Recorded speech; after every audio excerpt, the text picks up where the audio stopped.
Hello, and welcome to your introduction to the Greeks, the Etruscans, and the Romans. Um, Let me start off by saying it is critical that you have the Greeks and the Romans down because they are absolutely foundational for the rest of our study of Western art. The Etruscans are also very nice, but because they don't have written records and not much of their stuff survives, um, we don't we care about them, but they're not nearly as influential as the Romans, and before them the Greeks, who influenced the Romans.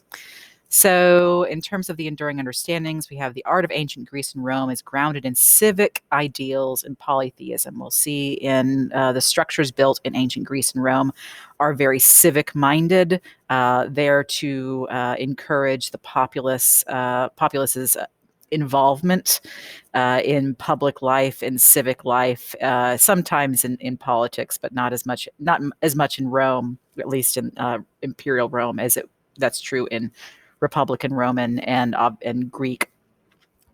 We also have both cultures which are polytheistic. So again, many of the structures uh, address the worship of obviously the many gods. Okay.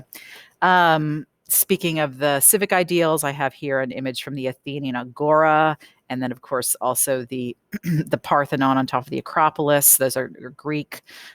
These are some images from one of the pediment structures from the Parthenon, another Greek altar, and then we have the Roman, of course, Pantheon, very different from the Parthenon. But our ideas here are that they are very interested in promoting both the worship of the many gods as well as promoting some kind of civic involvement. It says Etruscan and Roman artists and architects accumulated and creatively adapted Greek objects and forms. All right. So we know the Greeks were extremely influential on both groups. In particular, the Romans, and we pay more attention to the Romans because the Romans are the ones who built the great empire afterwards. So I've said it before: the Greek influence on the Romans, and the Romans in particular, and the somewhat also the Etruscans, their tastes tended to be somewhat eclectic and varied. They were also interested, the Romans in particular, on a sense of history, on historicism.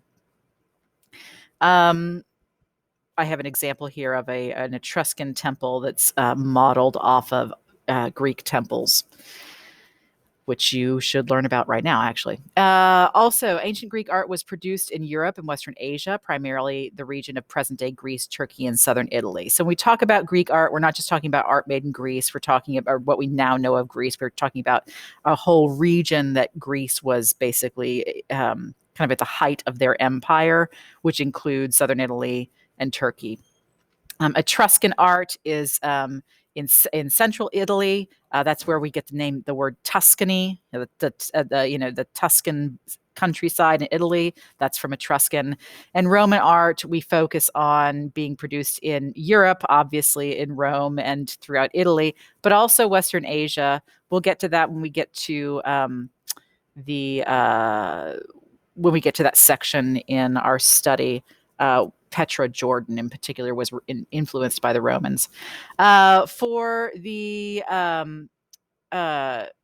look at the Greek art based on stylistic changes, not so much on governmental or dynastic changes.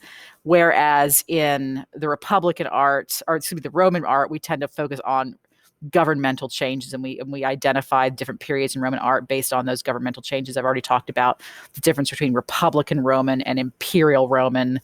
The stylistic changes in Greek art aren't as driven by the change in government. Let's see here. Art considered ancient Greek includes works from the Archaic, Classical, and Hellenistic periods, as defined according to artistic style, but not by political units, right? As I've just said. So we have a work of Archaic Greek here. We can see some influence definitely from the Egyptians and maybe some ancient Near East, right? We have Classical here, and we have Hellenistic here. And we'll talk about the major differences among these three. Etruscan art, typically considered a single unit. Etruria was kind of a broad area in central Italy, and there were various Etruscan kings, but they're understood to be kind of just one unit. And there, of course, is an example of Etruscan, the sarcophagus of the spouses. Roman art, we've already talked again. We talk about the Republican period, the Imperial period, and the Imperial period is also broken up into other stages. Early Imperial, of course, Augustus and Prima Borda will be early Imperial, and late Antique periods. Hellenistic, which we define as a Greek style, actually much Hellenistic art actually comes from Rome, because the Romans, of course, loved the Greeks, and so they copied Greek style. So when we talk about Hellenistic artwork, it's not necessarily just made by Greeks. And we kind of have an example here. It's Hellenistic in style, even though it was created in the Republican Roman period. We have Alexander and Darius. I've shown you this mosaic before. We would say that this is rather Hellenistic in style, even though it is from Republican Rome. Ancient Greek, Etruscan, and Roman artists and architects were influenced by earlier Mediterranean cultures. This is an idea that we've already kind of touched on. These cultures do not exist in isolation. They influence one another. That shouldn't be a surprise. Ancient Greek religious and civic architecture and figural representation are characterized by idealized proportions and spatial relationships, expressing societal values of harmony and order. When we talk about that, we're definitely going to be talking about Paul Kleidos' canon, or spear bearer. I've already brought this piece up. In addition to something like the Parthenon as well. So the classical Greek in particular, the classical Greek interest in order and balance and harmony is really dominates the work of the classical period of Greece. And most of the time when people think about Greek art, the classical period is what they tend to think of the most. Art from the Etruscan and Roman periods is typified by stylistic and iconographical eclecticism and portraiture. So we talk about something being eclectic. We mean that it's not just kind of purely one style. The Etruscans and the Romans were predominantly influenced by the Greeks, absolutely, but they also like to take little bits from other areas of the world as well. So they were more eclectic. Okay. And we'll see that certainly with the House of the Veti, with the frescoes in the House of the Veti, which is an early Republican Roman house in Pompeii. Etruscan and Roman architecture are characterized by investment in public structures, right? So the Greeks also have public structures as well. But when we talk about the Romans in particular, we're really focusing on the Romans here. They were deeply invested in public structure, in public spaces, and that comes most strongly, I would say, in the imperial period. Remember, we have these grand forums created by the different emperors. We have the Forum of Trajan, which is obviously a recreation here. There's a Forum of Caesar. There's many different fori. We, of course, have the Colosseum, which is produced by the Flavian dynasty. And we have the Pantheon. I think this is Marcus Agrippa. What we want to keep in mind, especially with the Romans, is once again highly influenced by the Greeks, but also the Romans had the great technical advancement of the development of concrete. Sounds boring, is not.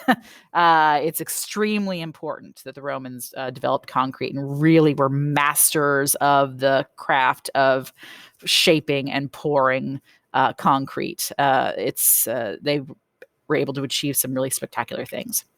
Last couple of slides are pretty basic because I don't have particular images that go along with them, but they are all contextual. So this is all contextual information. And so that can come into play in terms of understanding why certain artworks or certain architectural pieces are the way they are. So as I've already mentioned, ancient Greek and Roman art provides the foundation for the later development of European and Mediterranean artistic traditions. If you go to Washington, D.C., you'll see a lot of governmental buildings that look like Roman or Greek buildings. There is a reason for this, okay? So I cannot overstate the importance of the Greeks and the Romans in the development of Western art. Moving on, contextual information for ancient Greek and Roman art can be derived from contemporary literary, political, legal, and economic records, as well as from archaeological excavations conducted from the mid-18th century onward. Okay, so that's a lot of words. Essentially, what it means is this. The Greeks and the Romans have writing that survived. So we have writing from the Greeks, we have writing from the Romans, and that's extremely important to our understanding of how their art and how their cultures and how their buildings came to be and operated. In addition to that, there was kind of a fever for all things Roman and Greek in the mid 18th century, so that means mid 1700s, and there were a lot, and that continued into the 19th century. Lots of excavations of Roman and Greek ruins at this time, or archaeological sites, and that in turn influenced the neoclassical movement of that time period, which we'll get to later. Etruscan art, by contrast, is illuminated primarily by modern archaeological record and by descriptions of contemporary external observers. So essentially, when contemporaries said there, it means Roman. The Romans looked at what the Etruscans did, and in particular, there is a Roman writer named Vitruvius, who had wrote down all the information essentially about how the Etruscans built their temples, what their temples looked like.